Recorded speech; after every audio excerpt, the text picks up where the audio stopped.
Parque Náutico de Curitiba. Estou aqui na famosa prainha e vou mostrar para você. Aqui em Curitiba choveu a semana inteira.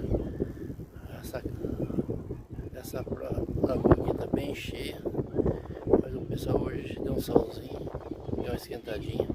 E o pessoal já está aqui no parque fazendo exercício. Está lotado esse parque. Esse é o Parque Náutico de Curitiba.